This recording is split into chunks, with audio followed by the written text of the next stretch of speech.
जय हिंद फ्रेंड्स, जय हिंद students. Welcome to the English classes. ये क्लास 9th के इंग्लिश के बिहाइव टेक्स्ट बुक का पोएम नंबर 10 है, a slumber did my spirit seal by William Wordsworth. इसका हम लोग MCQs करेंगे, multiple choice questions. This is very important for your examination. तो आइए बिना देर के हम इसे स्टार्ट करते हैं विथ एक्सप्लेनेशन। फ्रेंड, यदि वीडियो पसंद आए तो इसे लाइक कीजिए और इस चैनल पे पहली बार विजिट कर रहे हैं तो इसको सब्सक्राइब करना नहीं भूलिए। तो आइए बिना देर के हम इसे स्टार्ट करते हैं विथ एक्सप्लेनेशन। इसमें फर्स्ट नंबर क्वेश्चन है, in the poem the word spirit represents, यानी कविता में स्पिरिट शब्द का प्रतिनिधित्व करता है। ए ऑप्शन है घोस्ट यानी भूत का, बी ऑप्शन है पोएट्स सॉल यानी कवि की आत्मा का, और सी ऑप्शन है पोएट्स बिलव्ड सॉल यानी कवि की प्रेमिका की आत्मा का, और डी ऑप्शन है रीडर सॉल यानी पाठक की आत्मा का। तो इसका सही ऑप्शन है बी, पोएट्स सॉल यानी कवि की आत्मा का। सेकेंड नंबर क्वेश्चन है, I had no human fears, what does this mean, यानी मुझे कोई मानवीय भय नहीं था, इसका क्या अर्थ है। ए ऑप्शन है दी पोएट वॉज फियरलेस यानी कवि निडर था, बी ऑप्शन है the poet didn't have any realization of truth यानी कवि को सच्चाई का कोई एहसास नहीं था, सी ऑप्शन है दी पोएट वॉज करेजियस यानी कवि साहसी था, और डी ऑप्शन है पोएट्स बिलव्ड वॉज करेजियस यानी कवि की प्रेमिका साहसी थी। तो इसका सही ऑप्शन है B, the poet didn't have any realization of truth यानी कवि को सच्चाई का कोई एहसास नहीं था। 3 नंबर क्वेश्चन है, she seemed a thing that could not feel, who is she here, यानी वह एक ऐसी चीज लग रही थी जो महसूस नहीं कर सकती, यहाँ वह कौन है। ए ऑप्शन है पोएट्स मदर यानी कवि की माँ, बी ऑप्शन है पोएट्स बिलव्ड यानी कवि की प्रेमिका, सी ऑप्शन है पोएट्स पेट यानी कवि का पालतू, और डी ऑप्शन है पोएट्स फ्रेंड यानी कवि का दोस्त। तो इसका सही ऑप्शन है बी, पोएट्स बिलव्ड यानी कवि की प्रेमिका।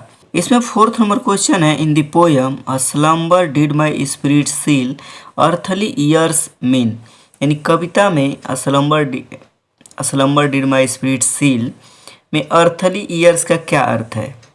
ए ऑप्शन है ईयर्स इन अर्थ यानी पृथ्वी में वर्ष, बी ऑप्शन है मैटेरियलिस्टिक फेस यानी भौतिकवादी चरण, और सी ऑप्शन है पासिंग ऑफ टाइम यानी समय का बीतना, और D option none of the above. तो इसका सही ऑप्शन है सी, पासिंग ऑफ टाइम यानी समय का बीतना। 5 नंबर क्वेश्चन है, in the poem a slumber did my spirit seal the poet is dealing with, यानी कविता a slumber did my spirit seal में कवि गुजर रहा है, किससे गुजर रहा है। ए ऑप्शन है फ्रस्ट्रेशन यानी निराशा, बी ऑप्शन है हैप्पीनेस यानी खुशी, और सी ऑप्शन है क्रुएल्टी यानी निर्दयता या क्रूरता, और डी ऑप्शन है सैडनेस यानी उदासीनता। तो इसका सही ऑप्शन है डी, सैडनेस यानी उदासी या उदासीनता से। 6 number question, in the poem do you think the poet had taken his life for granted before the last his beloved, कविता में क्या आपको लगता है कि कवि ने अपने प्रिय को अंतिम रूप देने से पहले अपने जीवन को हल्के में लिया था। ए ऑप्शन है यस, बी ऑप्शन है एट टाइम्स यानी कई बार, और सी ऑप्शन है नो, और D epsilon naught clear from the poem यानी कविता से स्पष्ट नहीं है। तो इसका सही ऑप्शन है ए, यस, हाँ। 7 नंबर क्वेश्चन है, the name of the poet's beloved whose death has been portrayed in the poem is, यानी कविता में जिस कवि की प्रेमिका के मृत्यु का चित्रण किया गया है उसकी प्रेमिका का नाम है। ए ऑप्शन है लिली, बी ऑप्शन है लूसी, और सी ऑप्शन है लिरिल, और D option none of the above. तो इसका सही ऑप्शन है बी, लूसी। 8 नंबर क्वेश्चन है, in the poem the poet was after his beloved's death, यानी कविता में कवि अपनी प्रेमिका के मृत्यु के बाद था। ए ऑप्शन है रिलुक्टेंट यानी अनिच्छुक, बी ऑप्शन है इंडिफरेंट यानी उदासीन, सी ऑप्शन है वैनिस्ड यानी गायब, और डी ऑप्शन है डीपली हर्ट यानी गहरी चोट या बहुत ज़्यादा दुखी। तो इसका सही ऑप्शन है डी, डीपली हर्ट यानी गहरी चोट या बहुत दुखी था। 9 नंबर क्वेश्चन है, no motion has she now no force, who is she here, अब उसके पास कोई गति नहीं है, कोई बल नहीं है, यहाँ वह कौन है। ए ऑप्शन है पोएट्स मदर यानी कवि की माँ, बी ऑप्शन है पोएट्स बिलव्ड कवि की प्रेमिका, सी ऑप्शन है पोएट्स लॉन्ग गॉन सिस्टर यानी कविता यानी कवि की लंबे समय से चली आ रही बहन, और डी ऑप्शन है पोएट्स फ्रेंड यानी कवि का दोस्त। तो इसका सही ऑप्शन है बी, पोएट्स बिलव्ड यानी कवि के प्रेमिका।